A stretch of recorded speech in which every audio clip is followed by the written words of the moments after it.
sitting in here at the Forum in Columbus, it makes me feel like my old club days in high school and in college. But I ain't had no gear. I wore the same FUBU shorts every single weekend in college. To Tigerland, after the game, there was some green FUBU shorts with slippers. Yeah. I actually bust out of them slippers in a fight. I had me a pair of fake Jabos, though. I ain't go FUBU. FUBU was cool now. Don't say all that. People hating on FUBU. FUBU was it back in the day. For us, by us. Yeah, man. Hey, I wore number 5 just so I could go buy FUBU jerseys and walk around like in my number. Well, nah, actually, I had 5 because 2 was unavailable. Brandon Dale had it, but then he was on steroids and he was rolling down the street. Now, real talk, Brandon Dale was coming, he was rolling down the street, dog, and he was like, RC, you can get that number 2. And then I went and asked the coach, and he was like, yeah, Brandon was on steroids. But I do feel it, though. Brandon was a white DB. He needed all the help he could get. Yeah, there ain't too many of them. Jason Sehorn was the last one. Jason Sehorn, man. Jason Sehorn. I got Jay on tape. Freddie T always want to talk about like what he did to somebody in the game. That's all he ever talks about. Sometimes people forget, and shout out to me and all those people all of the selectors that selected me again this year as a nominee. Shout out to y'all. Hey, y'all. Yeah, some people forget. Freddie T, it's because they can't find the black and white film. It's difficult. The little real joint, you know what I'm saying? Hey, the joint where they got the big one in the back that slides to the other one, and it's crisscrossing that figure 8. Y'all really be coming at me sideways with this age stuff. Hold up, limitless, take a stomach, got a pin in it. I fought the head to witness it. Got my people feeling militant. Way I'm feeling, got me up. On the mission, got me up. Knowing me, I got the key. On the vision, I can trust. Limitless, take a stomach, got a pin in it. I fought the head to witness it. Got my people feeling militant. Way I'm feeling, got me up. On the mission, got me up. Knowing me, I got the key. It was an interesting week. We had Mike McDaniel last Friday, Desi Banks this Tuesday, but for us, like we've missed some things. The Jay Norvell comments about Deion Sanders and his hat and his sunglasses and just sort of what that did to the Colorado State-Colorado game. I mean, that game was, it was undisciplined by everybody, right? Everybody got out of pocket. And you go back to the middle of the field before it even starts, whether it's Shador or Travis or Shiloh, the Colorado State players. Like, man, when that level of intensity starts, but then that level of intensity starts to roll over into hate, I don't think people understand what that does for the great equalizer in football, which is physicality, right? And everybody's sitting at home and they're appalled that, Travis Hunter got hit late. Me too. I think things should be handled in between the whistles. But we also have to understand that starts to happen when jealousy creeps in, when actual feelings of anger and hate creeps in. So when you're watching that game and now Henry Blackburn, who did hit Travis Hunter, who will be out for a few weeks with the lacerated liver, is starting to get death threats about a football game. And Deion obviously comes out being the great man that he is and says, hey man, I don't condone that. Like those things shouldn't be happening. And watching that game and sort of the aftermath from it, what are your thoughts on the things that have transpired? First off, anything different, people are scared of. And Deion, Coach Prime, is the definition of something different running an organization. How he's doing it, the 86-player turnover, how he acts, his swag, putting the chain on his son, wearing the sunglasses and hat.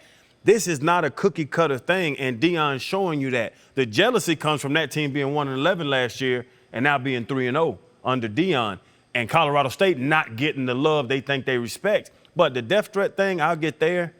This is a damn game, and I love what Deion said.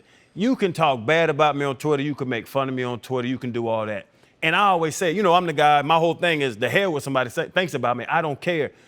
Death threats to anybody, and especially a college student, that's ridiculous. Because you want to say it's just somebody mad talking trash, somebody that bet on the Colorado to cover the spread, and now they're upset.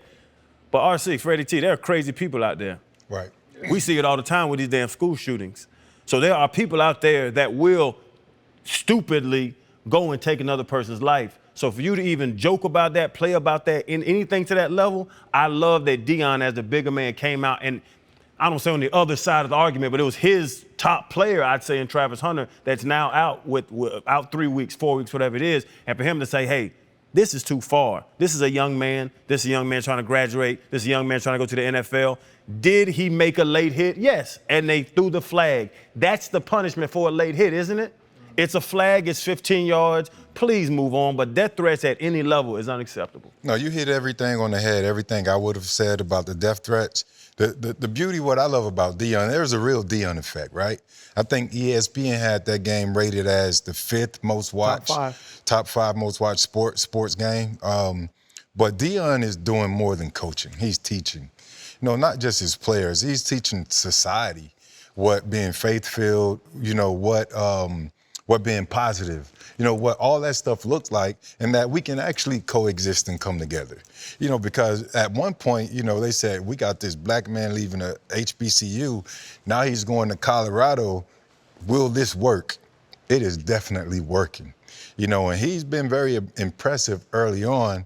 His spirit is contagious. The other night, watching the Monday night game, TJ Watt got a scoop and score for a defensive touchdown for the Steelers, and he did Deion high step then, you know, in the end zone to celebrate. So Deion is so contagious, man, and I just love what they're doing over there in Colorado, and hopefully it'll be a bigger trickle-down effect where people can understand that we can coexist. Sport is sport, but sport has always been that one denominator that brings us all together. And you don't have to be that square-ass, buttoned-up collar shirt wearing coach to be a successful head coach. That's what we've seen in the past. I remember what was it, Mike Nolan and different guys, they were wearing suits on the sideline. The NBA with their whole dress code policy.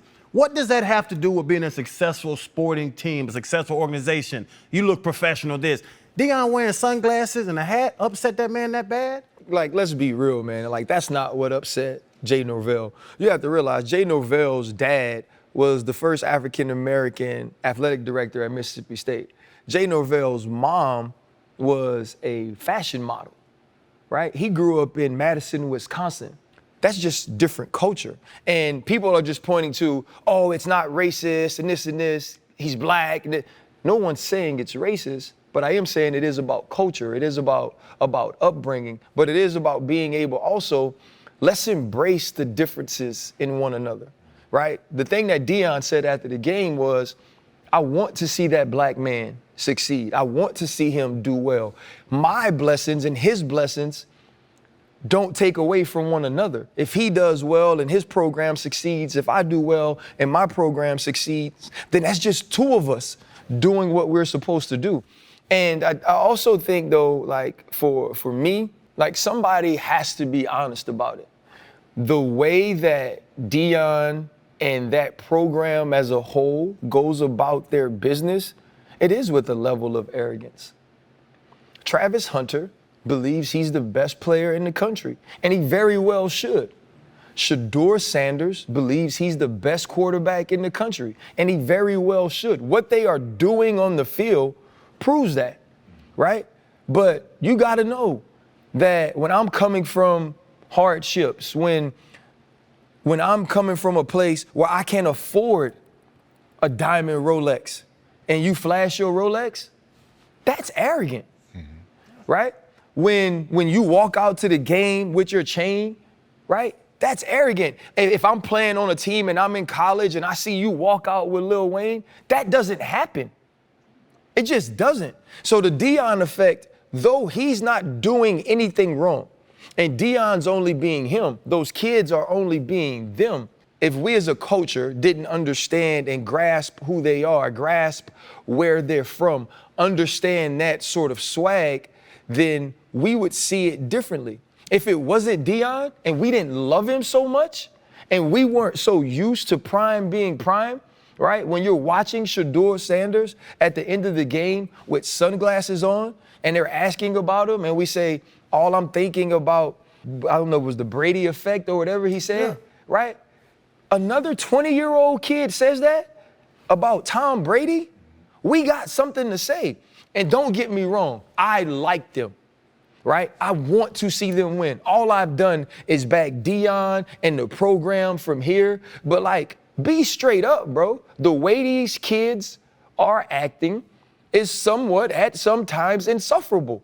And if we had watched other kids in college behave this way, we would say something. Like, we just would. But it's not even that. It's that they're verbalizing it. You don't think when LSU was balling, when Jamar and Burrow and them boys were there, they thought they were the best. They knew they were the best. But they knew it was unacceptable to say it. Right now, Georgia and Alabama's having a drop-off, and I love it because Nick, you know how I feel about Nick Saban. But you can have confidence. You can know you're the best. You can know you can ball. You can be a top 5.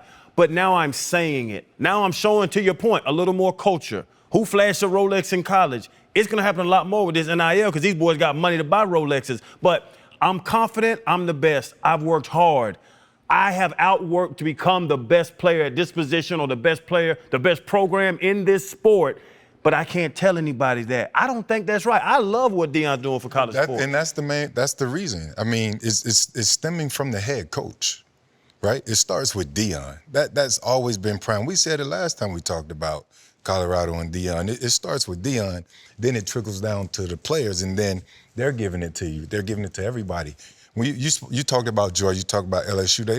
LSU know they're good, but the head coach never said that. They showed it through their play, right? When that stuff happened with Colorado State, everyone said it was going to be personal. It's personal now. Well, Colorado State felt the same fucking way because they showed up. And that's what Colorado is going to have to prepare for each and every week. Yes. You made your bed, you got to lay in it. Teams know you're coming, and they know how you're coming. So they're going to come and give you their best shot. So what you got to do, and Deion said, I think he recently said on a post he made, he said, we got to play our asses off. We got to work hard each and every week. Each week we got to get better. But more importantly, we have to be disciplined. Not just on the field, but in our personal lives, because when these kids start to feel themselves, the arrogancy, it's going to lead to off-the-field behavior, on-campus behavior, that other form of entitlement around campus. We're the big men on campus. How are you going to act then when, somebody says something to you? How are you going to respond? Are you going to start seeing guys kicked off the team, which in turn going to hurt the team? So a whole lot is going to shine on these guys, and they got to be able to be ready to respond no matter what. Yeah, see, I think, that stuff doesn't bother me. These are good kids, and I don't want in any way for what I'm saying to be I don't think these are good kids. I don't think that these kids were raised in a way to handle themselves well, right? Shedeur Sanders grew up better than we live now. Mm-hmm. Right? This isn't a kid that's uneducated. This isn't a kid that's from the hood. This isn't a kid that is a victim of any sort of circumstance other than just being really talented and having an opportunity to live a life that young men his age could only dream of, which is continuing to grow because he's going to make enough money where he's going to be able to decide at the end of the year, do I want to leave now and go top 10? Or do I want to come back here next year and make millions of dollars and go number 1 overall? He's going to have an opportunity to make that decision. But the point you made, Freddie, is the point that I think is important. And, and I sent out a tweet after the game, and people thought it meant I was condoning the late hit on Travis Hunter. No, I think that's Bush League, right? And if somebody would have came off the sidelines, right, and threw hands with dude, they would have been for sure within every right to do that. This is the best player on our team. It was a cheap shot. It was after the whistle. You had to do it because you ain't better than him. Now you got to come see me. I'm the goon. I know I ain't playing. We're going to be all right if I don't play next week. Somebody got to go handle that. That I'm comfortable with, right? But we live in a world and a society that act like football players are in some way these evolved humans that don't use emotion, right? When I go out to play Freddie T, you damn right. I want to hit you as hard as I possibly can. And I want you to feel it, and I want you to think about it. And if you don't get up afterwards, man, I feel bad because I want you to leave the stadium as the same way you walked in. That's my business. But if we don't, and when I'm in that moment, that's not what I'm thinking about. I'm not thinking about if either one of us get up. I'm comfortable if we don't, because that's what we both signed up for, right? And then there were times that it got personal, and my hopes were that you didn't. Yes. right? Like, you could say something to me, you can act a certain way, and it could change the way I now see going about my job, because now this is between me and you. Now this is the equivalent of a fight, but guess what? I can't get arrested. Yes. Right? Like, yes. I can't get arrested. Violent sport. And so when you sitting in the middle of the field and you calling me sorry and you saying all these things, my only thought is the greatest thing about our game is you got to come see me at some point. Next play. Right? You got to come see me. And when you got to come see me, the greatest equalizer in what I was never going to be more talented than him ever in life, right? But by the grace of God, at some point, there might be a very small space where he can't dodge me, and we just got to see who refuses to blink. Ooh. Right? That's what I want. Right? Like, I feel like if you give me that, I like me all the time against anybody. And it may not be true, but because I believe that, I will never flinch. You see what I'm saying? Yeah. And so now Colorado is going to have to see that every week. Yeah, and are you not allowed to say that? Are you not allowed to have that confidence verbally? The stay humble thing. Why do you need to stay humble if you're great? To your point, you're putting the bullseye on your back. You're going to get 110% of everything they want to do. But that whole no bulletin board material stuff, don't say that, don't say this. Deion done threw that out the window. Deion is giving everybody in the nation bulletin board material for his team. Now, they have to back it up. Is that fair for the kids? Is Colorado's roster as good as these top 10 rosters out there? No. And that's what Deion's going to have to deal with. But Deion is not a dumb dude. Deion knows exactly what he's doing. The marketing behind it, I'll compare it to boxers. We good friends with Floyd. Floyd goes and tells you, I'm 40-0, I'm 42-0, y'all can't whoop me, I'm the best ever. That guy walks into your point. Everybody walked in with these great boxers and say, I'm gonna be the first loss for you. No, you ain't. And Floyd looked back at him verbally and said, no, you ain't. Why is it so bad if they're amateurs now? Whatever, they're not amateurs because these motherfuckers getting paid. Why is it so bad that a college team right now can have the confidence of a boxer and almost market themselves? It's not. I don't think it's bad. I just think it's unfamiliar in the sense that these are not the things we've always been taught, right? You've been taught humility. And it's not, nothing's wrong with it, but you're acting like people ain't feel that way about Floyd. It ain't like folks like Floyd, right? We loved him. Right? Yes. Because we like excellence. We love black excellence, right? But there were people, the reason the pay-per-view wasn't high, because the fight was going to be exciting, because most of the time he was so dang good, it actually wasn't, right? People signed up like, what if they actually catch him and knock him out? I don't want to be the person that misses that. You know what I'm saying? Yeah. And like, we're in this world, and I'm about to change the subject. We're in this world of sensitivity, bro. And like everybody, like, you know, it used to be like you could only like virtue signal in like real life and in like politics and stuff like that. Now in sports, we all want to be so evolved and, oh, he's a dirty player. Minka Fitzpatrick, he dove at Nick Chubb's knees. Well, have you ever seen people hit Nick Chubb in the face? Don't do it. They ain't never tackle him. Don't do it. They ain't never tackle him. And what? I'm just raising my hand. Whenever you're ready. Hey, he made me feel like Denzel, when Denzel walked into the gym, why is you raising your hand?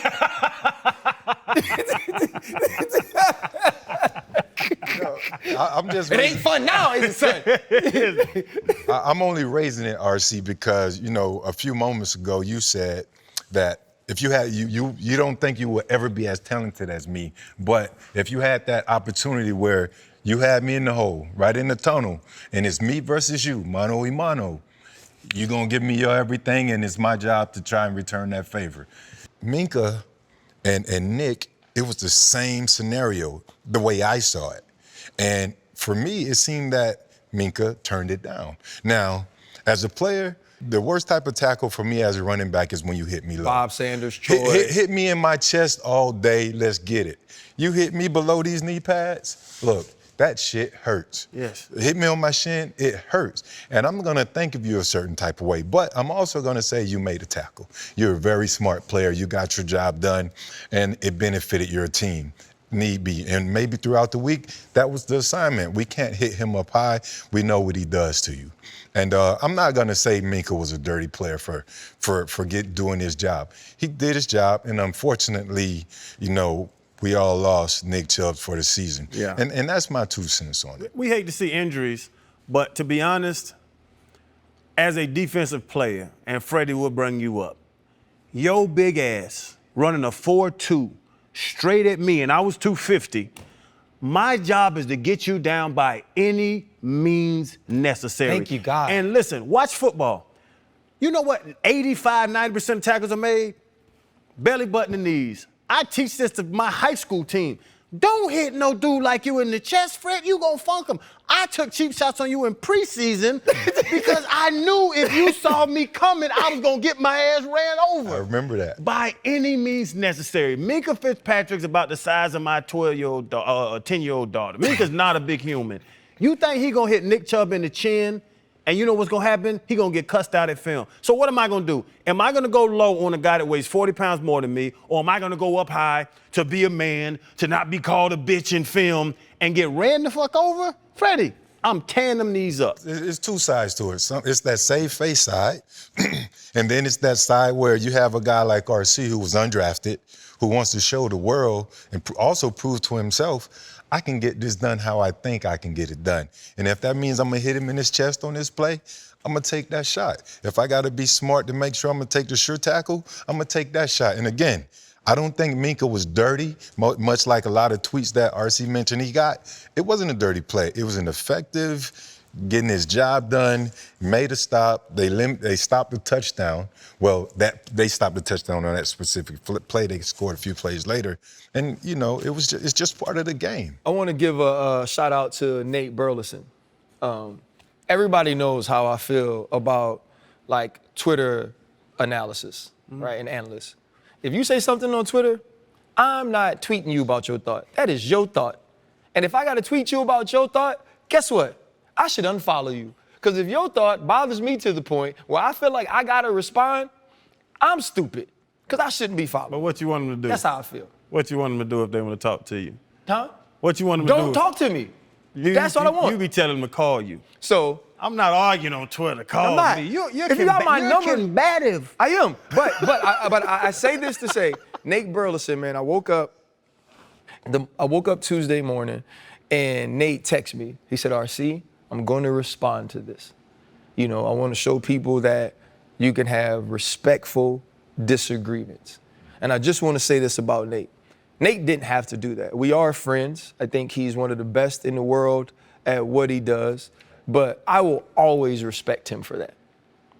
If you can hit me as a man and say, bro, I don't agree with this, but I also respect you enough to let you know I don't. So going forward, this isn't some sort of public way to elevate myself over you or elevate myself by using you. And I appreciate that. And then he went through to say all the different things Minkah Fitzpatrick could have done in that situation. Or hearing people tweet me and tell me, well, there's somebody already tackling him, right? From the bottom of my heart, as a player, I don't give a F if they're already tackling him. Here's my thought. Here is how I played the game. My job was to defend every single blade of grass. Coach Tomlin would always tell me, give me another blade of grass to defend and we can win, right? So that means if Nick Chubb is being tackled already and he's still moving forward, it's my job to stop that forward momentum any way that I can. And there's all these people who are sitting at their house who have never been in that position, who weren't screaming, oh my God, that's dirty, when Adrian Peterson put his face in William Gay's chest and William Gay was swinging for him with his legs and his feet like a cockroach, right? Nobody was like, oh, why'd he hit him in his chest? Why'd he run him over? Because he can, which Nick Chubb can, no matter who's on his back, no matter what's going on. Now, for me, truly, with the way Minkah had an angle on him, I would have tried to hit him in his ear hole with the top of my helmet. Which is why, in 2009, when they made the tape about which hits was going to be illegal, 8 of them was me. Yeah.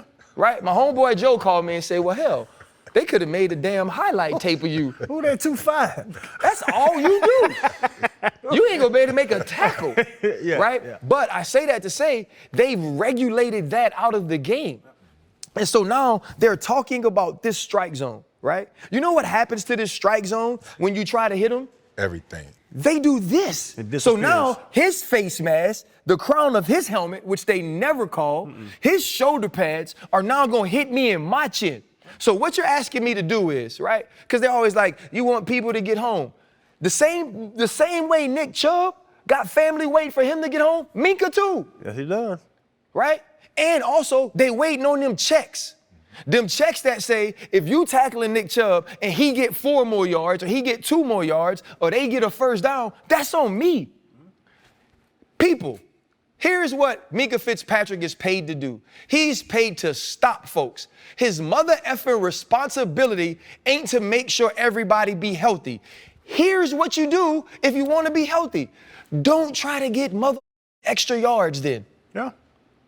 Tell them when they touch them, stop running. Bye. If you don't want them to get hit no more, don't run no more. Bye. Because as long as you moving, I'm trying to either put you to sleep or I'm trying to hit you so hard that every time you see me the rest of the day, you do something different. By any means necessary, get that man on the ground. Any means. If you're not teaching that as a defensive coordinator, your defense is not that good. If you're teaching hit a dude in his chin every play, what's the big rumble, the Marshawn Lynch, the thing where he ran over 19 people in Seattle and ran down? The Beastquake. The Beastquake. If that safety that ran up second would have chopped him in his hip, the Beastquake would be nothing. They were trying to tackle a big-ass running back up high. By any means necessary, get him on the ground. Fred, you just said it. I love that you said that because you are a Hall of Fame running back. Yep. Yeah, come on, guys, hit me in the chest. You love it. Yeah, what did he say? He tried to trick motherfuckers. I respect you more if you go high. I'm going to look at you some kind of way. Yeah. Don't care. Okay, yep, And if I get my ass funked and you get this 4-2 out the damn gate for 80, who's going to get yelled at, Think Fred? about it. If you think about do it. not like getting hit in the knees. Just question, quick. Why don't you like getting hit in the knees? Because it's effective. And it's not padded. There's no pads down there. Because it's effective. We have shoulder pads. Most players don't even have knee pads in, and if you do, they're less than a quarter inch thick. So they don't even fucking work. It's just part of the uniform code. Yes. You know, so hit me here. We're both gonna fall on the ground. My pad's gonna protect me. But we're not, Fred. You know what's we're going to happen? both- we're both gonna just Fred, fall you on know the what's going to ground. happen if I hit you there? Right? Like, there is the chance that if I can have enough momentum and I'm not in the open field and I haven't broken down and thinking you're going to shake me, there is a chance I could stand you up. You were 230 when you played. I played anywhere from 185 to 200 pounds. There was no way in the open field I could face you up and stop you from going forward. So now my options are hit him up high, get ran over, right? Get stiff-armed, or if you do make the tackle, you get 3 to 4 extra yards. Now I don't get no money. Now there is no way people looking at me like, oh yeah, when RC hits you, that's where you are. Or RC always gets you on the ground. Like, that's just not how it works. And I think though, we gotta get out of this world where we continue to get softer, right? And that's my other thing about like fans. Like, legitimately, you don't know nothing. They're evolving with the game. The game has changed so much. And if they see a violent hit or play, then, you know, they tend to sway that way. They'll go that way. And who knows who's tweeting you? Maybe some of those guys were huge fans of Nick Chubb's, Cleveland Browns fans. Freddie and they know T, I you're have a a question Steeler. for Freddie T. No, but I want to say. When you play, I'm asking a question for you though. You're not. Do you think people intentionally tried to hurt you No. when you played? No, only one person. He ended up being my teammate. He choked the shit out of me under the pile. And I was like, leave me alone. I couldn't even talk. And then next year we signed him, Gary Walker, and we still laugh about it to this day. He played for the Titans, but he was like, man, that was just a love hug under the pile, brother. I say, bullshit. But no one ever intentionally tried to hurt me. The way I play the game is how it's to sustain most of my injuries. And I'll say this and we can move on. Minka did his job, one. You know, the scouting report says, don't hit Nick Chubb up high. You know, and that person that said he was already being tackled, The game is so fast. The game of football is extremely fast. That split-second decision, if you flinch, I'm gone. Nick is gone. Most running backs are gone. So it's just part of the whole process of trying to become the best player on the field, to put your team in a position to win, which is studying tape, knowing your opponent. If it was a small running back, you want to take his head off. Yeah. Right? Because he's not that threat. But bigger guys, Derrick Henry, for example. Stiff arm, watch it. Stiff arm, you got to watch that. So you want to hit him here. So it's just part of the game. Fans, try not to take it personal. It's sport. Injuries happen. The percentage of injuries are extremely high, and you got to take it however it comes, and that's that. This is coming from a guy who suffered X amount of injuries. Quickly, RC, I'm going to let Fred go. We've had this conversation a number of times. You talk about coming up, near leg, near shoulder, breakdown. Fred says, I love for you to break down because he makes the same noise every time. When you break down, pop, pop, I'm gone. right. Pop, pop is ta-ta. There we go, ta-ta. That's it. Yeah, That's so a break wrap. down, near leg, near shoulder. Yeah. Big-ass running backs like that love it. You got to shoot your shot at And him. I want to say this before the show ends. I'm extremely, extremely sad about Nick Chubb's injury. When Nick Chubb explained to us what he dealt with in 2015 in his sophomore year at Georgia and how he thought his career was over, how he'd never be the same, and then to rebound and become one of the best backs in the entire league, and to see the look on his face, the pain, the tears, that hurt me because I understand how much he puts into the game, how good of a human he is, and how much he matters to not only the Cleveland Browns, but to the entire NFL. But I just wanted to make sure people know it doesn't work that way in football. You don't just go, I'm intentionally trying to hurt a guy, so I'm going to cut him low. Like, that is something that happens because the game is fast, because these people are physical, and it's very difficult. And it speaks to both sides of that, the offseason battle that the running backs were going through. Yes. On one side of it, you can see why the teams are doing what they're doing, Saquon trying to as well. maintain leverage. And then on the other side, you can see why the running backs are fighting for long-term deals versus the franchise tag. And it's a catch-22, and it's unfortunate. It would be a great world if we can all compete, play, have fun, and knock each other asses out without injury, but that's not a real world. Say, bro, I got so many jobs, dog, and I feel like I'm getting around here getting chunky. And shoot, ain't no time to meal prep. I'm on the road. I can't just grab food anywhere, so it's either starve or these suits gonna be tight. So, man, I had to go to Factor Meals, bro, and just try to find a way where I can get these meals prepped. They're never frozen, 2 minutes, and you're ready to eat. And that's what I've had to do, man, just to keep going this season. Y'all know I'm fine. I get compliments all the time. I can't eat all that fast food, but I don't have time to go to the grocery store, do the chopping and the prepping and all the cleanup. So, you know what you get? Meals that can be made in 2 minutes, fresh, never frozen meals. That's my direction I'm going in now. Gotta stay healthy. RC, I can say this. If you get fat, that's on you, because with Factor, you can get whatever you want to get. 34 different varieties a week. Look, you can eat some good stuff. I'm bougie. I get the gourmet level. I need the gourmet level. I need my truffle butter. Factor got everything. I got broccolini. If you get fat, that's on you, brother. Hey, listen, you can head to factormeals.com/thepivot50 and use the code thepivot50 to get 50% off. That's code thepivot50 at factormeals.com/thepivot50 to get 50% off.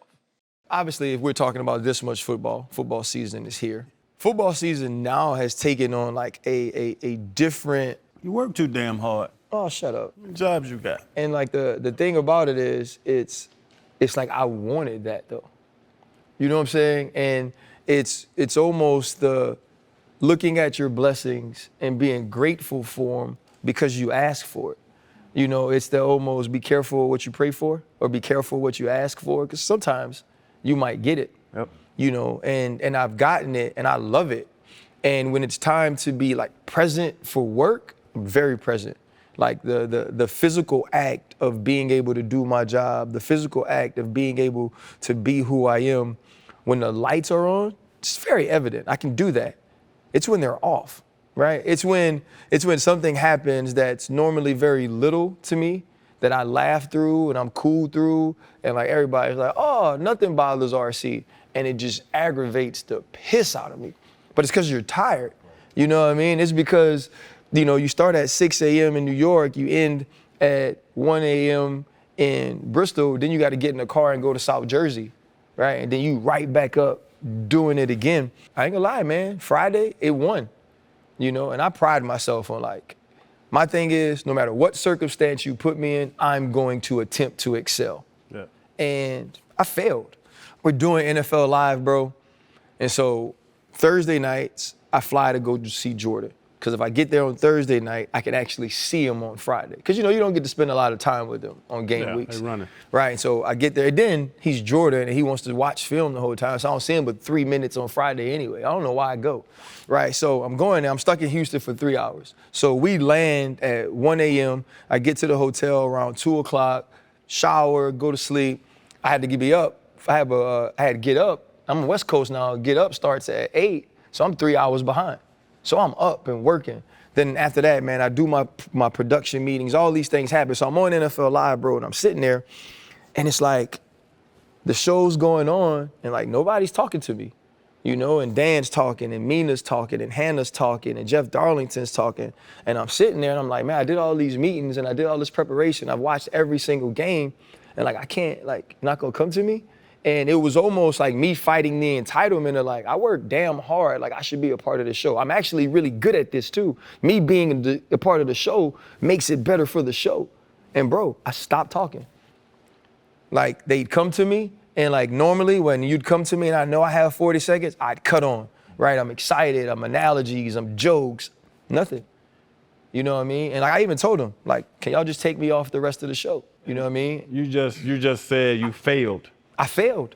If you ask me about myself, it's the one thing I love about me. I don't love it. I'm not good at a lot. People think because I'm successful, I was successful at football and I'm successful at media, that I'm good at a lot of things. I'm actually not. I just only do stuff I'm good at. You know what I'm saying? But the one thing I'm good at is no matter what, because I think it's just the undrafted free agent thing. Oh, I got to go play gunner? I'm going to be the best gunner we got. Turn on. I just turn on, you know what I mean? And I couldn't. And the thing was, it was I don't know if it was that I didn't want to or if I was just so mentally drained from trying to be on and being tired that I couldn't. And afterwards, I was embarrassed because I was I let them win, right? I can't now say no matter what you did to me, I always showed up for you because I didn't. Strong men fail and they grow. I guarantee, knowing you as well as we do, that'll never happen again. No, it won't. Because you grew from that. So that's one thing. When you fail, that's why people don't take chances because they're so scared to fail. But you grow through failure, and I think that's what you did. Man, cry over spilled milk. Hell, roll with it. Next time, do better. I did. And I don't know who quote it is or how they brought it together, but they said, you'll find a way or you'll find an excuse. I don't know the rest of it, but I like telling my fucking children that now. That's all I've been saying the last 2 weeks, as if I had never heard it before. And knowing the man that you are, and the fact that you fought against those odds, to get to this position. And you do a great job at everything that I've seen you do. You will find a way, and if you don't find a way immediately, just tap into HR. I'm sure, but that's the. And so HR can help you. And so that was the thing, man. It just continued going because I'm a solution guy. Y'all know that. Right. I don't like having conversations that's just to talk. I feel like that's stupid. Why do we talk for 16 hours? Find an answer. What's the answer to the question? 2 + 2, it got an answer. Yeah. If you ain't looking, if you just want to keep talking about how we get to it, that don't make no sense to me. Let's get the answer. And so, man, so I make the calls, bro, and I'm like, look, what are we going to do? And I'm not trying to tap in to do more work. I do enough work. I'm on TV enough. I was like, how do we respect my time? Wow. You know what I'm saying? How do we not make me stay on the production call with the pre-production call with you for 45 minutes and then the production call with you for an hour, right? The Zoom meeting, and then I only talk for 4 minutes. I could talk for 4 minutes without knowing anything that's coming up. You can ask me any question and I can do it. We know. And so you true. And so we're having the conversation, bro. And I said, and I'm talking to him hey, how do I, can I just email you my answers? And in emailing you my answers, is it possible that once you guys do the rundown, you can just send me the rundown. I said, because I travel out here. And I was like, and I know that none of what's going on in my life is of your concern or should be. I said, I'm trying to just talk about what happens with this show. If I'm only going to do that part of the show, how can we lessen my preparation time? Because I don't need to prep for 2 hours to talk for 4 minutes. I was talking to, one of the producers. He's a white male. And he tells me, he goes, well, I don't want this to be a hostile relationship going forward. So I called you calmly as a professional. I spoke to you without insult. I spoke to you without making it personal. I talked as a professional as it pertains to my job. I ask you, how can we work together to make this a better environment for everyone and allow us to use my time, which I find valuable, efficiently? And the only answer you have for me is you don't want this to be a hostile environment? I said, now, even though it's not a hostile environment, we have a problem. I said, because if you don't know me or if you haven't dealt with me in this capacity, I said, everybody here knows I work as hard as anybody, right? I'm on the 6 o'clock get up meeting when nobody else has to be on that, right? And so now, if you go tell your colleagues or you tell your executives that Ryan Clark is hostile, what happens? Oh, the big black mad football player doesn't know how to handle himself. Angry black man. Right? I said, so we got to figure this out. I was like, we can't have that two grown adult men can't have a conversation in the way that two grown adult men should be able to have a conversation without you having to run and say it's hostile. I said, so it's either that you are unaware of your biases, right? Or you just quickly categorize me in that way so you don't have to deal with me and answer me as a man, And I think that's like the other piece of business that I'm having to move into and understand is, like, from our perspective, you can tell me anything. And you can tell me any kind of way you want and we can handle it the same way. Like, you feel this way? All right, let's talk about it.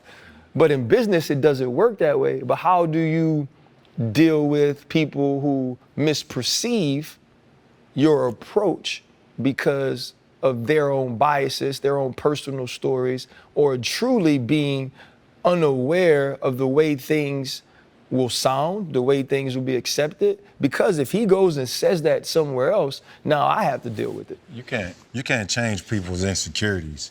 That's who they are and what they are. Some people would rather call than text. Shit's unnecessary. Or they would rather Zoom than call. I'm gonna turn my camera off anyway. And then you got some people that just, well, this is my job. I gotta cover my ass and I gotta create this checklist. If the procedure is for me to call you after I email you, this is what I'm gonna do. And also you can add trust to that. Until you guys actually, until he finds a way to trust that you are the professional that you have shown to be and that everyone else knows you to be that person, he's gonna probably continue to have that approach. And that's just his own insecurity. In a sense, in fairness, on the outside looking in, if that's his job, he has to do his job until he's comfortable with saying that you are the pro that you are. The insecurity thing is big too, because everybody has biases, everybody has racism, everybody has prejudice. The problem is communication, and I would say on two sides, not speaking about you and this other individual, but on two sides of things, somebody got to meet in the middle. The way you talked to him made him feel it was hostile, then he needs to understand how you communicate, or you need to talk differently to him, but y'all would need to meet somewhere in the middle, and that would be, it was a lack of communication. But to Freddie T's point, if you're a superior, the best bosses know how to connect and know, just like coaches. Mm-hmm. I can talk to Fred different than I talk to Ryan if I'm your head coach. I can cuss this dude out, and I have to coddle him. So as a superior, I would say that if someone needs to talk to you, need to communicate with you, and you take it as hostile, it's your job as a superior to understand that employee and try to get that communication right. But as you laid it out, RC, the only thing I went to was insecurities and communication. There was a lack of communication there. And that's next time, RC, just hit him with the Shikari. Shikari. Peace, love, and light. I'm living my life. Shout out to my haters. And just go do your thing that you always do, man. And, Channing hit it on the head. Communication is key. Y'all will figure it out and find a way. Fellas, it is week 3, and DraftKings has turned to us because they want our picks. San Francisco is flat out balling, bro, and I don't really care who the opponent is. I got them until I don't. Boy, I got to go with Cleveland. They got that new quarterback and that defense is playing now. Cleveland over Tennessee. Listen, I'm going to stay home, man. I ain't got to go too far. My backyard is Miami, so I got Miami. Hey, listen, these two, probably more right than I always am, but I'm still trying. We had an HR call last week, and on the HR call, it was, we went to the head of HR, one Randolph Channing Crowder, with a complaint. So what happens is, right, when you become a group, which we are, right? Like when people see us together, it's like seeing celebrities in the wild. Like they can't believe we actually hang together. I don't know if they think we like superimpose ourselves on this show, but we gotta get to freaking the Forum in Columbus in some kind of way. Yeah. So sometimes we gotta come together. Like we gotta go, pause. We gotta go together. You know what I'm saying? I ain't got no problem with it. Yeah. What you said? Wait, Chan. I don't wanna be in anywhere close to coming with you. I don't, Chan. They got movie theaters. Y'all can sit separate.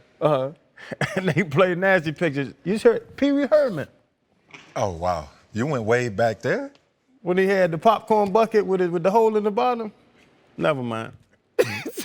Well, but what we're saying is people get associated with one another, right? So basically, one, he never gets us in trouble. Like, let me just be very honest about that. Yeah. Fred has never said anything that I've had to answer for. Yes. They never like, hey, man, why your boy Fred do that? That never happens. No. Right? You have certainly had to answer for things I've said. Yes. And I appreciate you guys. Right? Got your back, baby.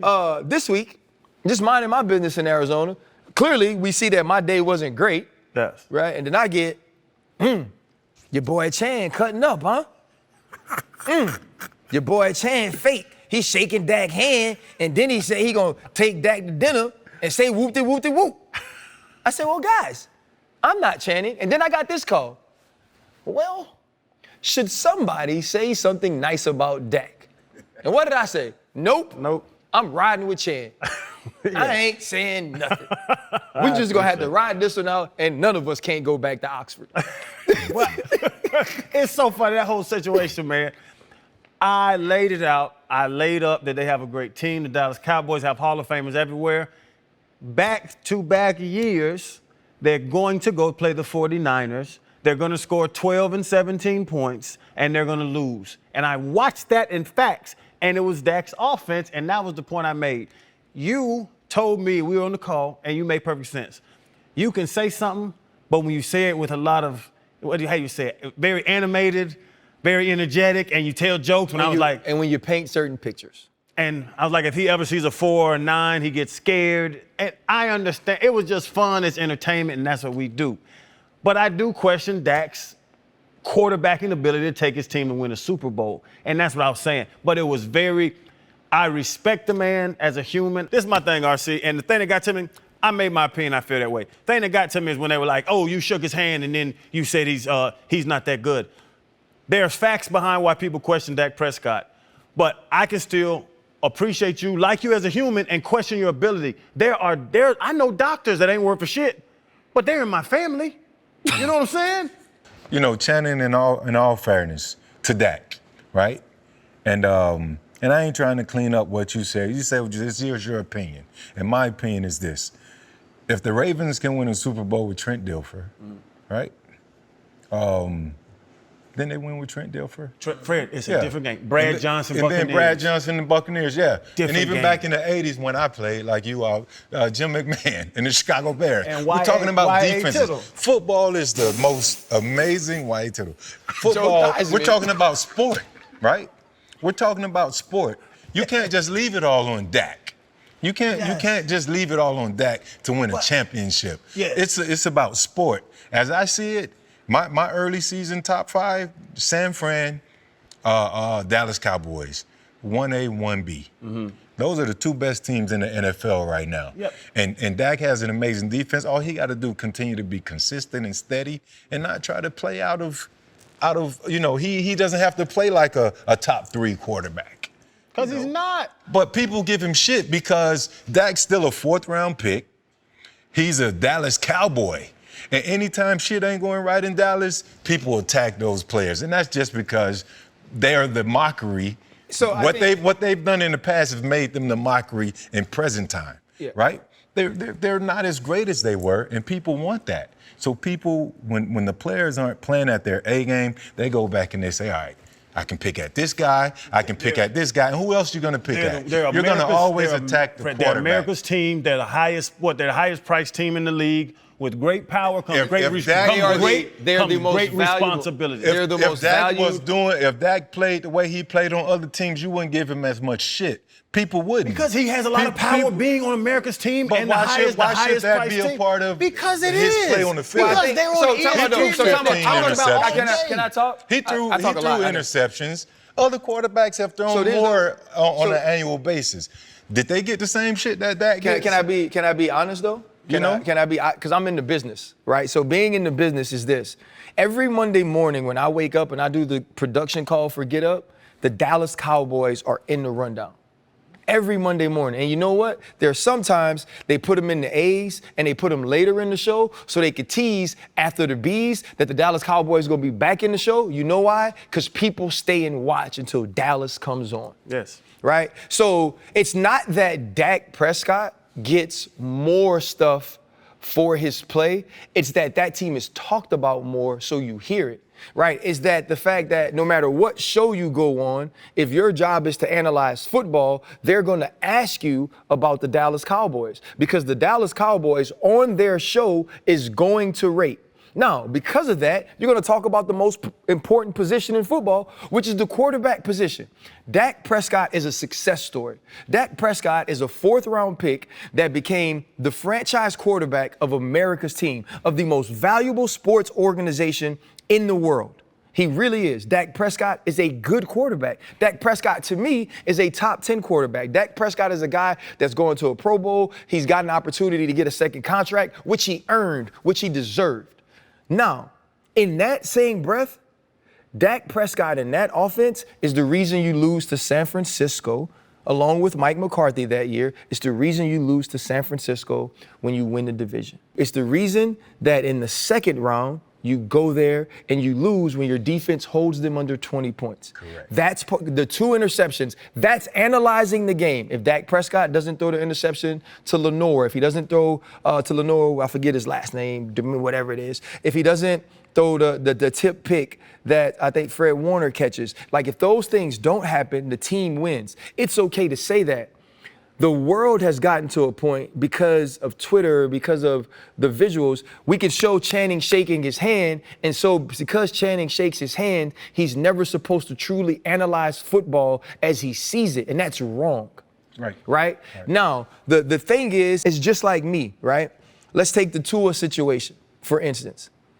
If I say, when I see Tua, that, oh man, Tua's gained some weight this year. I wonder what part of his offseason program that was and why he would do it. He looks a little heavy to me. I wonder how that'll affect him getting inside and out of the pocket. I don't know if his offseason program, if they programmed it that way and it went correctly, as opposed to me saying he looks like a woman from Onyx. No. That is the fun of entertaining. That is the adding a piece to it. And when people hear that, that's different. If Channing said, I'm gonna take him out to dinner and tell him you're the reason we lost, that gets people's ears, that gets people's eyes. People want to hear that, they want to listen to it. It's more entertaining, but now it feels more personal. When simply all he's saying is, I turned on the film in the last 2 playoff games and Dak Prescott did not play well. Based on the way Dak Prescott played, I can't foresee his play being the reason that team wins the Super Bowl. If he says it that way, nobody has an issue with it. Correct. And it's not all of those things. And we can't be everybody's friend, right? And that is not our job. And so I think that for me, I believe that the Dallas Cowboys are going to the Super Bowl this year. I believe they're going to the Super Bowl because of that defense, because Mike McCarthy inexplicably is a very, very good play caller now, and because Dak Prescott, I believe, is a good enough quarterback to win a Super Bowl, and a team win a Super Bowl because of him and not in spite of him. But, I'm going to say this and I'm going to say it again. I have no problem with what Channing said. I have no problem with the way that he described it. I have no problem with the way that he analyzes film. I don't believe that because he's shaking his hand, because he's taking a picture with him, he has to change his opinion. I will say this, when I get to know people, and when I get close to them, or when I feel like they do certain things for me, or they've shown me certain love, I speak about them differently. I won't change my opinion. I won't lie about what I see on the film, but I will approach it differently because I respect the way that they might receive it. He doesn't have to do that, and it doesn't make him wrong. And I'm going to say this before we go. No matter what he does, I'm with him when he right, and I'm going to be with him when he wrong in public. That's the show. That